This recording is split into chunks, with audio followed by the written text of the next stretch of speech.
Before the sun could break the horizon, a young servant stepped onto the wall of Dothan and looked out toward the hills. The sight froze him where he stood. He had woken in the dark, climbing to the rooftop to shake the sleep from his eyes. He never expected to find a nightmare waiting. Gehazi leaned on the stone rampart, squinting into the gray light. The valley below was not empty. It was full of something impossible. Thousands of tents covered the ground like a sudden stain. Torches still flickered among the horses and war chariots. The entire Syrian army had arrived while the city slept. This can't be real. No army this big would come for a single prophet, unless they mean to erase the whole city. He didn't stay to count. He spun and ran, down the stone stairs, his breath tearing out of him. Elisha's room smelled of olive oil and old prayer. The prophet was on his knees, his lips moving in words only heaven could hear. Master, you have to come now. The Syrians, an entire army, they've surrounded Dothan. I know what you saw. Now calm yourself. There is something you have not yet seen. What do you mean? They have thousands of men. War chariots, archers. We have nothing. How can we survive this? Don't be afraid, Gehazi. Those who are with us are more than those who are with them. More than those with them. He sees only swords and iron. Elisha did not argue. He simply lifted his weathered hands toward the hills and spoke to the unseen. Lord, open his eyes so that he may see. But when Gehazi looked, he saw nothing but stone and shadow. There's nothing out there. Just empty hills and awaiting death. The prayer was simple, but the silence afterward was heavy. No thunder, no vision, only the Syrian camp. Master, I looked. There is nothing. No army, no help. What have you done? You looked with tired eyes. Wait, the Lord is not finished. So they waited, one trembling, one still, while the army drew closer. The siege around Dothan was not a random act of war. It was personal. For 3 months, every plan I make, the Israelites slip away. Someone is betraying us. My lord, no spy is here. Elisha of Israel reveals your bedroom whispers to his king. That is why they always know. The king's suspicion collapsed into cold fury. A single holy man had stung the might of Syria. Then I will send more than an ambush. Take every chariot, every horseman, surround Dothan and bring me this Elisha. It was an irrational command, an entire army mobilized for one man, but Ben-Hadad's pride roared louder than reason. Before midnight, the camp erupted. Soldiers lit torches, horses were harnessed, and the war machines rumbled forward. Cavalry, infantry, and chariots poured into the darkness like a river of iron. Their destination a quiet city they intended to suffocate. By the time Gehazi opened his eyes on the wall, the trap had already closed, and still, across the distance, Elisha waited with a calm his servant could not understand. The valley seethed. Syrian soldiers hauled battering rams into position, and the clatter of iron filled the air. Siege ladders rose against the dawn sky. The army wasn't just encamped, it was ready to strike. They'll climb the walls before the sun is high. We have nothing to stop them. Elisha's eyes opened, and a quiet certainty softened the lines on his face. Master, please, the ladders are up. They're coming. I know, but what you see is not the final word. The Syrian commander spurred his horse forward, sword drawn, voice carrying up to the walls. It's a slaughter waiting to happen, and all he does is smile. Stand here, Gehazi. Turn your eyes to the hills. Trust what you do not yet see. But when Gehazi looked, the hills were still bare, only the enemy massed, and the prayer hung unanswered. Chariots beyond counting, a sea of iron, and we sit here with nothing but stone and prayer. The infantry locked their shields into a wall of bronze scales that stretched from the valley to the gate. Master, I counted the chariots at least 200. No gate can hold against that. The gate is not our shield, Gehazi. Look higher than stone walls. Higher. There is nothing higher but the sky, and the sky sent no help last night. Elisha did not answer. He knelt and bowed his head into a silence that terrified his servant. From below came the roar of Syrian orders, drowning the sound of prayer in the clatter of war. He's whispering to silence while they prepare to climb the walls. Please, Master, at least tell me what you see that I don't see. But Elisha was already gone, wrestling not with soldiers but with the veil between worlds. Before sunset, this Syrian host will stumble blind to Samaria, and I will lead them. Blind? Lead them to Samaria? That's 100 leagues. He's lost his mind. Gehazi stared, speechless. The prophet's words made no sense against the thousands sharpening their swords below, but the Syrian commander had no patience for riddles. He raised his hand and signaled the archers. Hundreds of bowstrings snapped in unison. A dark cloud of arrows rose and arced toward the wall. This is it. The end. He told me to trust, but I only see death flying toward us. Elisha did not flinch. He simply watched the sky as if the arrows were only a shadow. The arrows struck the parapet and clattered down, but not one pierced the prophet's cloak or the servant's tunic. They missed. How? 100 arrows, and not one touched us. Now, see what the Lord can do when faith is the only shield you carry. The Syrian commander screamed in rage, then pointed at the gate. From the camp, a monstrous siege tower began to roll forward. Dozens of soldiers pushed the wooden giant on creaking wheels, its top bristling with archers and swordsmen. The arrows were one thing, but this tower will bridge the wall. Our stone defense means nothing now. Master, they have a siege tower. Even if arrows miss, that thing will pour soldiers onto us. I see it, but the tower is only wood and human hands. What shields us is far greater. Even after the arrows, I am still shaking. Why can't I trust? Why can't I see? Elisha bowed his head and closed his eyes, shutting out the noise of the world to focus on the unseen. The tower's shadow fell across the wall, and the ground vibrated with its weight. I can't just shield my eyes. I need to see the army he talks about. Lord, open his eyes, that he may see what stands with us on these hills. The moment Elisha spoke those words, the air over the hills seemed to thicken and hold its breath. A wave of heat rolled over Gehazi, prickling his skin though no fire was visible anywhere. What is this? The air is burning, but there's no flame. On the farthest ridge, the morning haze began to shimmer gold, like liquid sunlight clinging to the rocks. Master, I feel something. The air is heavy. Do not fear. The Lord is parting a veil. Keep looking. The shimmer sharpened, and for a heartbeat, the outline of something vast and living pressed against the sky. I see something. Not a shape, just light, but it's moving. It was not yet an army, only the first crack in the visible world.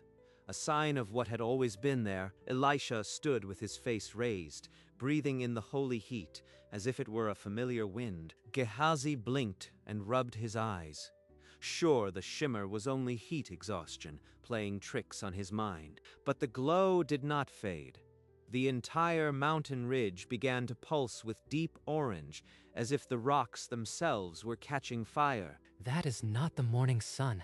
The light is coming from inside the hills. He gasped and stumbled backward, but a firm hand caught his shoulder. Elisha, steady as a rock. Look again. Do not fight what your eyes are telling you. Gehazi forced himself to stare, and the orange glow sharpened into vast silhouettes, shapes that had no place in the natural world. There are wheels, hooves, but no flesh, only fire, and yet it is alive. The vision was not yet whole, a painting still wet on the canvas, but every blink made it more solid. The hills have always been full, Gehazi. You only lacked the eyes to see. And then, as if a final veil tore, the mountains began to burn with something unmistakably alive. In a heartbeat, The shimmering silhouettes snapped into impossible clarity. Every hilltop, every ridge, every shadowed slope ignited with living flame. Horses of golden fire pawed the air. Chariot wheels spun without touching the ground, and countless figures of flame stood motionless, watching.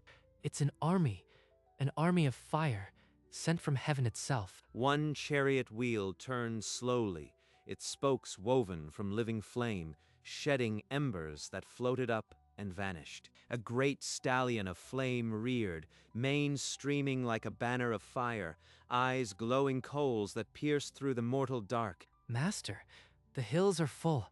They stretch to the horizon. What are they? The hosts of the Lord Gehazi. They have always been here, guarding us from what you could not see. But the Syrian army, they are surrounded.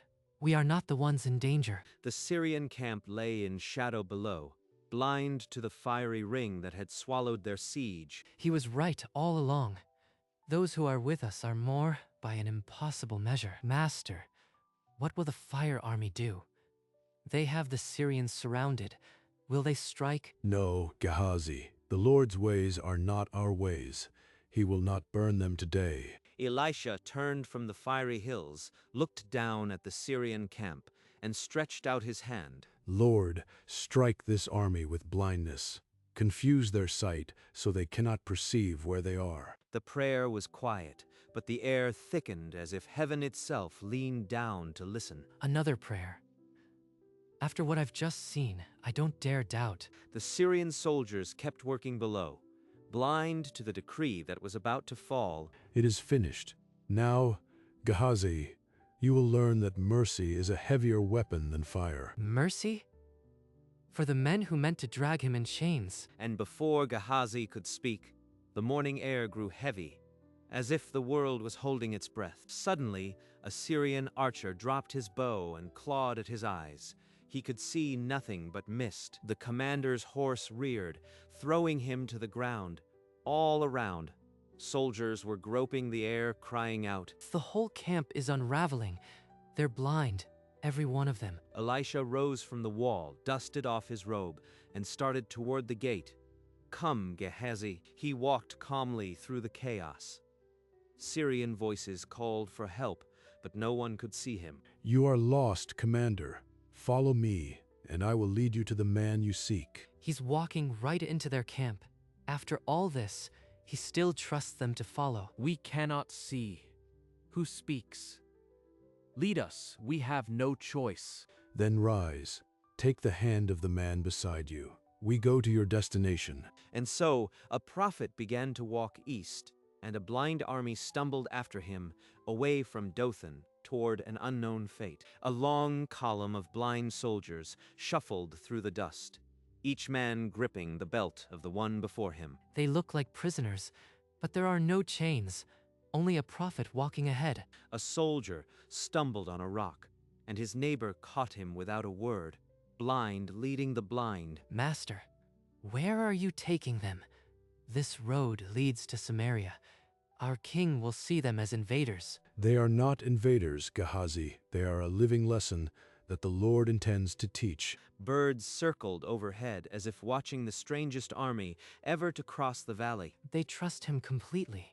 These soldiers who came to capture a man now follow his voice like sheep. Patience.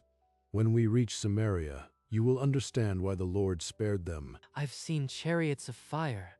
Master, I will wait, but my heart still pounds. And so they pressed on, the prophet and his servant, leading an army that could not see where it was going. The sun climbed high, and the blind soldiers stumbled on, their lips cracking under the heat of the valley. Master, I have to ask again, why Samaria? The king might see them and order an attack before you speak. The Lord's justice is not man's justice. Gehazi fell silent, his mind wrestling with the riddle. How could leading enemies into the heart of Israel be justice? Then, as the afternoon light turned gold, a familiar silhouette rose on the horizon, the walls of Samaria. There it is, the capital, and once we pass those gates, everything could explode. The blind soldiers sensed the change in the air, slowing slightly, but Elisha's voice urged them on. We are near. The Lord's purpose is about to unfold. I've seen chariots of fire. I should not fear, but my hands are still shaking. The column pressed on, and the gates of Samaria grew larger with every step, waiting to receive a miracle or a disaster. On the battlements of Samaria, a watchman squinted against the afternoon glare and stiffened. A voice cried down into the city, "An army approaches, and a man in a prophet's robe leads them." A Syrian column led by Elisha. Open the gates. I must see this with my own eyes. The king hurried up the stone stairs, his advisors scrambling behind him. Jehoram reached the wall and stared at the long line of soldiers groping the air. Elisha, what is this? You bring a blind Syrian army to my gates. They are not a threat, King Jehoram. The Lord has delivered them into your hand, but not for the sword. Not for the sword? Then what is their purpose? The massive bronze gates groaned open, and Elisha led the blind soldiers inside. The Syrians shuffled into the main square, surrounded by Israelite troops with swords drawn but orders unclear. Elisha raised his hands toward heaven and spoke a final prayer over the trembling Syrians. Lord, restore their sight. Let them see what their hands have done. A shudder passed through the blind army.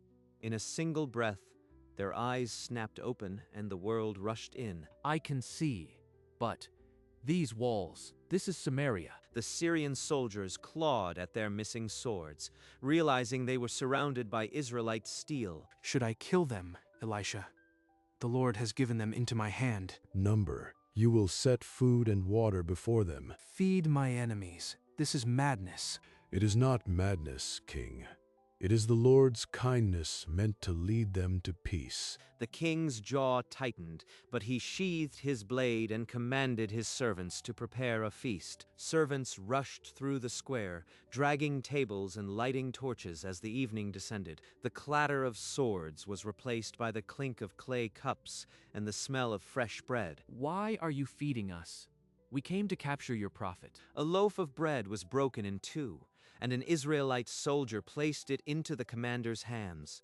They're eating. Laughing even. This morning I thought they'd slaughter us. Elisha sat at the head of the feast, his hands raised not in prayer for destruction, but in quiet blessing. I don't understand your God, but I will not forget this. An hour ago they were blind prisoners. Now they ate like guests at a wedding. This is the weapon Elisha spoke of. Mercy that burns hotter than any fire. The prophet watched the feast in silence, knowing the true battle had already been won. When the last cup was drained, King Jehoram rose and faced the Syrian commander. The Lord has delivered you into my hand, but I will not strike you. Return to your master in peace. We will not forget this. Perhaps your God is greater than we believed. The massive gates of Samaria swung open once more. They came to capture a prophet. They leave carrying mercy instead. On the wall, Elisha and the king stood side by side, watching the enemy column shuffle into the distance. He wanted to destroy them, but you stopped me. Why, Elisha? Because the Lord's victory is not measured in corpses, but in peace. Today, Syria learned that. The dust settled on the road long after the last soldier vanished over the horizon. The hills where the fire army had stood were silent now, but to those with eyes to see, they would never be empty again. Days later, at the Syrian border, raiding parties sheathed their swords. The word had come. They turned back without crossing into Israel, leaving the border empty for the first time in months. In an Israelite village, children played outside the walls and no watchman cried alarm. My entire army returned empty-handed, and they tell me it was a miracle. The king stared at his officer, his face unreadable. They were fed by the Israelites, and you tell me their God struck them blind, then restored them. No answer was needed. The officer merely bowed his head. Then let no more raids be sent into Israel. Write it. A scribe dipped his quill and wrote the order, that would silence the border. The invisible army had won a peace that swords could never enforce. In the weeks that followed, the story spread from village to village like a warm wind. Farmers in the fields and shepherds on the hills told of the prophet who saw what others could not. Every hill I see now. I remember the fire. I will never look at stone the same way again. The city walls that once meant safety now meant something more. A reminder that greater walls stood guard in the unseen. Children begged to hear the tale again. The night the mountains burned and the enemy became friends, Elisha and Gehazi returned to Dothan, walking through the same gate that had once seemed a tomb. The Syrian camps were gone, but the memory of that morning lingered like the scent of rain. Master, I almost lost my faith that night, but now I know we are never alone. The Lord's army never moves, Gehazi. It only waits for us to open our eyes. For those with eyes to see, the hills around Dothan would never be empty again. Years later, gray touched Gehazi's beard, and the two men sat by a small hearth as the wind tapped at the shutters. The fire popped, sending sparks into the chimney, and neither spoke for a long moment. Master, after all these seasons, I still think about those mountains. Are the chariots still there? They never moved. They are always there. Gehazi, for those with eyes to see. I know it now, deep in my bones. Not because I saw them once, but because I live every day as if they are watching. Gehazi stood and walked to the window. The night mountains were dark, but a faint gold shimmer clung to the highest ridge. The fire sighed, and a gentle warmth filled the room. Elisha rose slowly, smiled and blew out the oil lamp, leaving only the ember glow and the star shimmer outside. We live surrounded by a kingdom we cannot see, and that is enough. The hills stood silent, the same as always. Only now Gehazi could see them clearly. The centuries roll past, but the hills of Dothan remember what happened on that ancient morning. Travelers crossing the valley at dusks sometimes glance up and catch a glint of gold on the highest ridge. They blink and it's gone. But the story persists. The Syrian army has long since turned to dust, but the chariots they never saw remain. Perhaps they are still there, arrayed across the slopes, waiting for the next prayer to open mortal eyes. Because if Elisha's God is real, then not all armies are made of flesh. Some are forged of fire, stationed just beyond the edge of sight. And on still nights, when starlight alone touches the mountains, a faint shimmer can be seen. The hosts of the Lord never sleep, and if you look closely, you just might see them.